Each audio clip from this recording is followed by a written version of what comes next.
안녕하세요, 여러분. 반갑습니다. 오늘은 여러분들이 아마 인강을 다들 조금씩이라도 듣고 계실 텐데, 제 생각에 의하면 인강은 굉장히 비효율적인 공부법이에요. 물론 학교 교육이나 학원 교육보다 나은 측면도 있죠. 자기가 원할 때 들을 수 있고, 중간에 화장실 가고 싶을 때는 잠깐 꺼놔도 되고, 필요한 부분만 스킵해가지고 들을 수도 있고 등등 여러 가지 장점이 있어서 일반적인 강의보다는 효율적이에요. 그러나 제가 보기에는 여전히 인강보다는 제 모란모란 공부법이 10배, 20배 효과적입니다. 과장 하나도 없이 말이죠.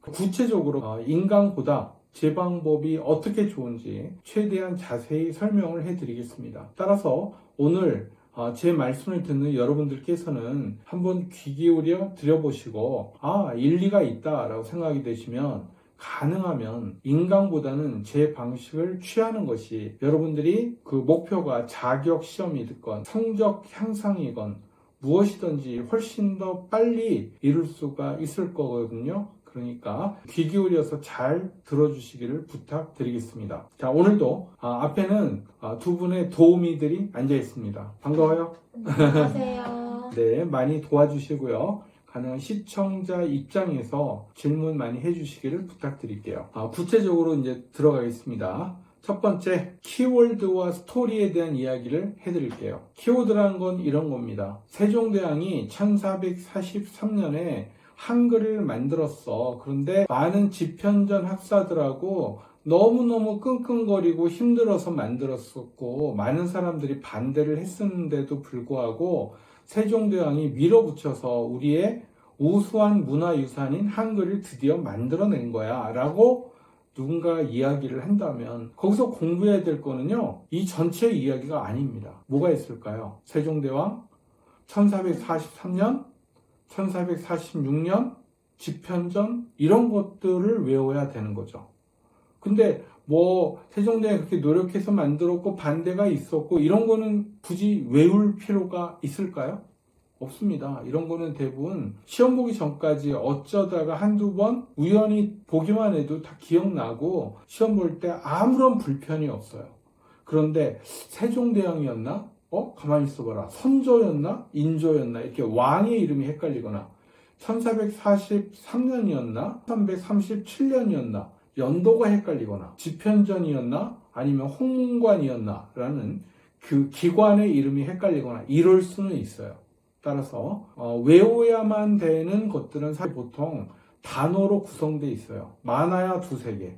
대부분 하나로 구성되어 있죠. 몇 년, 사람 이름, 책 이름, 기관 이름 이렇게. 이런 걸 보고 우리가 키워드라고 부릅니다. 그런데 많은 사람들이 키워드는 굉장히 많이 복습을 해야 잘 읽게 돼요. 스토리는 일생에 한두 번만 들어도 기억이 남아요. 그런데 많은 사람들이 어디에 포인트를 두느냐면요, 스토리에 포인트를 둬요.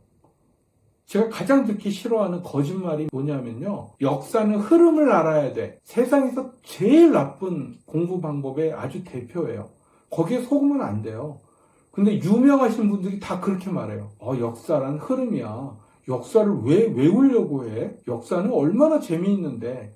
죄송하지만 그건 그분들이 외울 거를 다 외운 상태니까 재미있죠. 그렇지 않은 상태에서 재미있을 수가 있나요? 무슨 얘기인지도 잘 모르는데. 그 어린아이들이 보면요, 함무라비 법전, 카스트 제도, 이런 것들을 외우기가 힘들어해요. 그러다 보면 예를 들어 카스트랑 카이스트랑 헷갈려요. 브라만이라는 이름이 있고 크샤트리아라는 이름이 있는데 이런 것도 막 헷갈려요. 크샤트리아 그러면 크리스트교 이런 거랑 헷갈리고 막 그래요. 애들 보면요. 그래서 수도 없이 많은 복습이 필요한 키워드들하고 어쩌다가 일생에 한두 번만 들어도 영원히 기억에 남을 스토리하고는 구별해야 해요.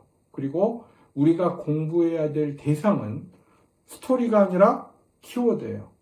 아셨죠? 따라서 이게 바로 첫 번째 이유입니다. 인강을 듣지 마세요. 인강은요, 대부분 스토리에 치중하게 됩니다. 왜?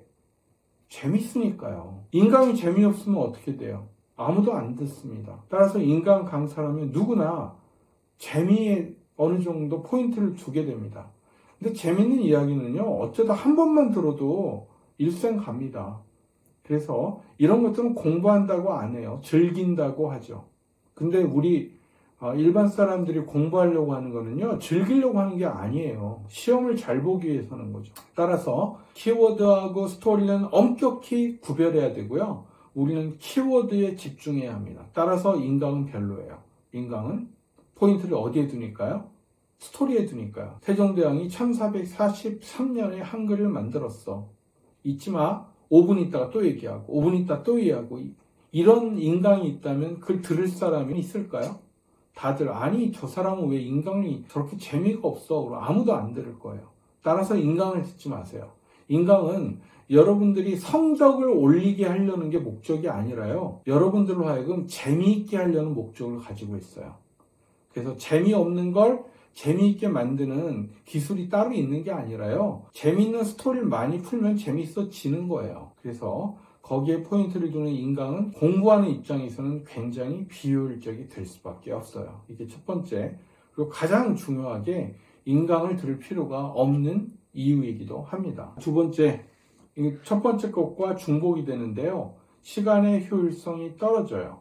엄밀히 이야기하자면 어떤 인강을 들었는데 여러 번 두고 복습해야 되고 반드시 외워야 되는 것만 마크를 몇백 개를 해놓고 그 부분만 효율적으로 계속 들을 수 있게 해놓을 수 있다면 인강도 효율적이죠. 그러나 그렇게까지 하기는 쉽지 않아요. 그죠? 인강이 적게는 몇십 개에서 많게는 몇백 개의 외워야 될 사항들이 나오는데 그걸 다 마크를 해놓고 그 부분만 계속 들으면서 돌려볼 자신이 있는 분들이라면 모르겠지만, 그렇지 않다면 비효율적이 되고 굉장히 시간 낭비가 심해지는 거예요. 그렇다면 제가 이렇게 말씀을 드렸으면 대신 뭔가 대책이 있어야 되잖아요. 그죠?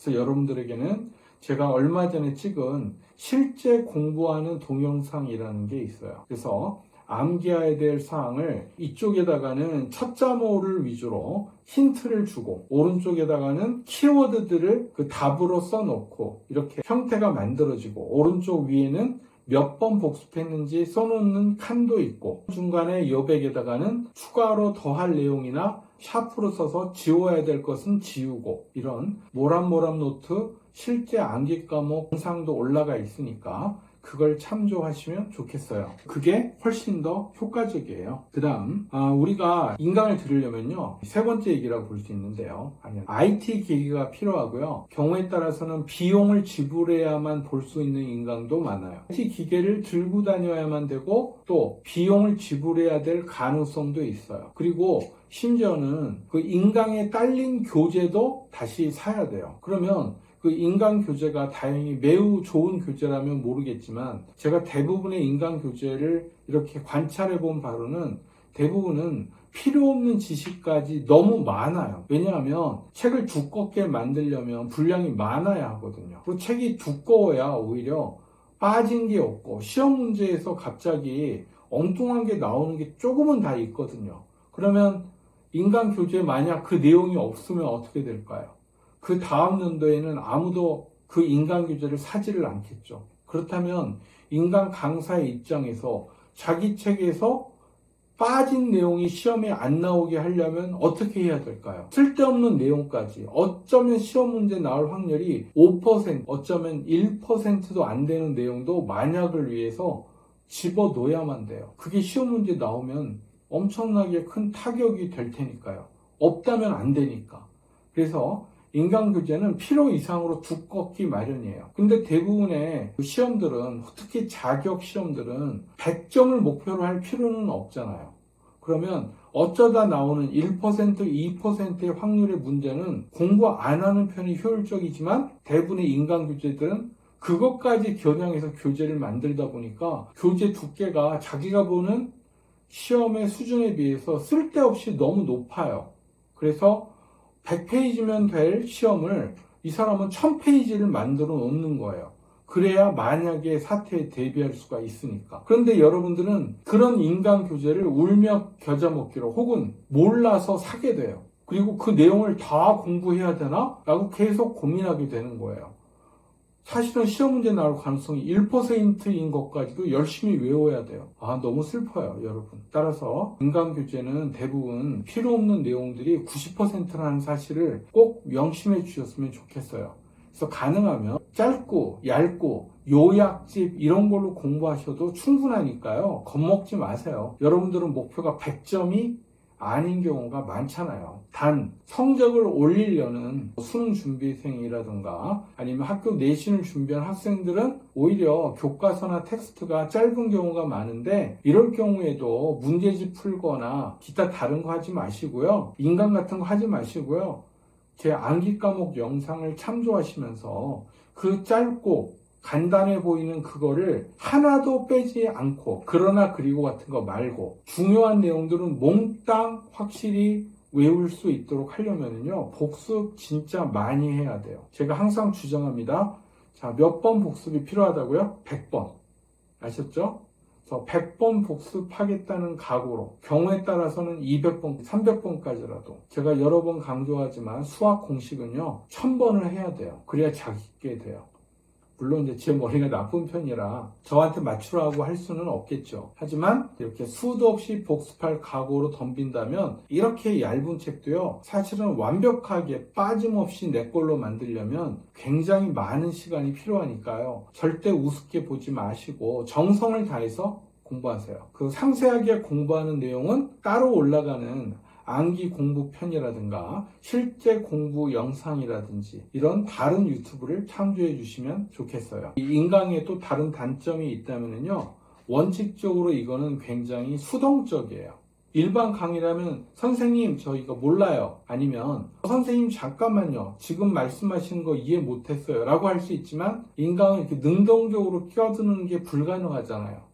최대 할 수 있는 게 멈춰놓거나 다시 보는 것밖에 없잖아요. 궁금한 걸 콕 집어서 물어보는 게 불가능하잖아요. 따라서 오히려 이거는 일반 강의보다 더 못한 점이죠.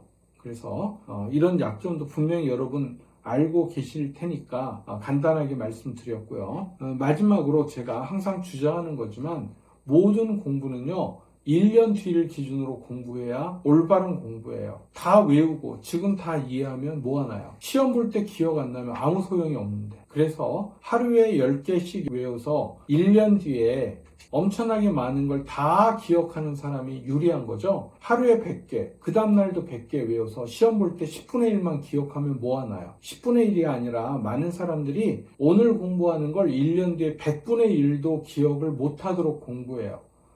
너무 슬픕니다.